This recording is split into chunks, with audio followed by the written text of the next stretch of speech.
আসসালামু আলাইকুম আরব আমিরাত প্রবাসী ভাইগণ, আশা করি আপনারা প্রত্যেকে ভালো আছেন। আমিরাতে শিগগিরই চালু হচ্ছে বাংলাদেশিদের ভিসা। আমিরাতে মন্ত্রীর সাথে বাংলাদেশি উপদেষ্টার বিশেষ বৈঠক। চলুন খবরে বিস্তারিত জেনে নেওয়া যাক। সংযুক্ত আরব আমিরাতে বাংলাদেশি নাগরিকদের জন্য নতুন কর্মসংস্থান সৃষ্টি এবং ভিসা চালু প্রক্রিয়া সহজ করার বিষয়ে আশামঞ্জক অগ্রগতি হয়েছে। সম্প্রতি দুবাই অনুষ্ঠিত এক গুরুত্বপূর্ণ বৈঠকে নৌ পরিবহন ও শ্রম ও কর্মসংস্থান উপদেষ্টা brigadier general M Sakhawat Hossain এবং সংযুক্ত আরব আমিরাতের জ্বালানি ও অবকাঠামো মন্ত্রী সোয়াইল মোহাম্মদ আল মাজরুক পারস্পরিক সহযোগিতা, বিনিয়োগ এবং শ্রমবাজার সম্প্রসারণ নিয়ে বিশদ আলোচনা করেন। বৈঠকে বাংলাদেশের পক্ষ থেকে উপদেষ্টা ডক্টর সাখাওয়াত হোসেন বিশেষভাবে বাংলাদেশি নাগরিকদের জন্য আরব আমিরাতে ভিসা প্রক্রিয়া সহজ করার জন্য অনুরোধ জানিয়েছেন। তিনি বলেন, সংযুক্ত আরব আমিরাত বাংলাদেশের অন্যতম গুরুত্বপূর্ণ শ্রম বাজার, তাই বাংলাদেশি কর্মীদের জন্য ভিসা ইস্যু প্রক্রিয়া দ্রুত ও সহজ করা হলে উভয় দেশে উপকৃত হবে। এ সময় আরব আমিরাতের মন্ত্রী সোয়াইল মোহাম্মদ আল মাজরুক আশ্বাস দিয়ে বলেন, বাংলাদেশিদের ভিসা চালুর বিষয়ে সরকার ইতিবাচক মনোভাব পোষণ করছে এবং বিষয়টি দ্রুততার সঙ্গে বিবেচনা করা হবে। তিনি জানান, সংশ্লিষ্ট মন্ত্রণালয়ের সঙ্গে আলোচনা করে শিগগিরই ভিসা প্রক্রিয়া পুনরায় চালু এবং সহজীকরণের বিষয়ে পদক্ষেপ নেওয়া হবে।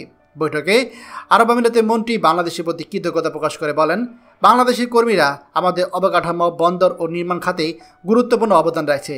ভবিষ্যতেও তাদের কর্মসংস্থান আরও বিস্তৃত হবে। তিনি আরও জানান, এডি পোর্টস ও ডিপি ওয়ার্ল্ড প্রকল্প বাস্তবায়িত হলে বিপুল সংখ্যক বাংলাদেশি কর্মীদের জন্য নতুন ভিসা ও চাকরির সুযোগ তৈরি হবে। নৌ পরিবহন উপদেষ্টা এই সময় আরব আমিরাত সরকারের প্রতি বিদ্যমান সহযোগিতা অব্যাহত রাখার আহ্বান জানিয়ে বলেন, আমরা চাই বাংলাদেশি নাবিক, টেকনিশিয়ান, শ্রমিকদের জন্য ভিসা আরও সহজ হোক, যাতে তারা আইনি ও নিরাপদ উপায়ে কর্মসংস্থানের সুযোগ পান।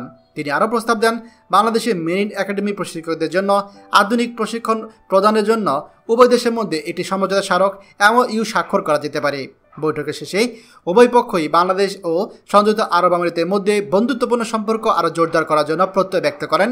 তারা একমত হন যে ভিসা পুনরায় চালু ও কর্মসংস্থান সম্প্রসারণের মাধ্যমে দুই দেশের জনগণের মধ্যে এই সম্পর্ক আরও গভীর হবে এবং অর্থনৈতিক উন্নয়ন ত্বরান্বিত হবে। বাংলাদেশ সরকারের এই উদ্যোগ প্রবাসী শ্রমিকদের মধ্যে নতুন আশার সঞ্চার হয়েছে।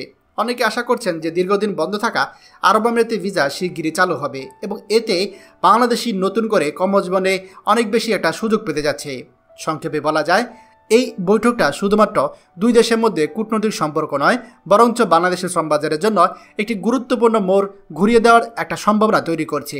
বাংলাদেশি নাগরিকদের জন্য আরব আমিরাতে ভিসা চালুর আলো এখন আগের চেয়ে অনেক বেশি উজ্জ্বল।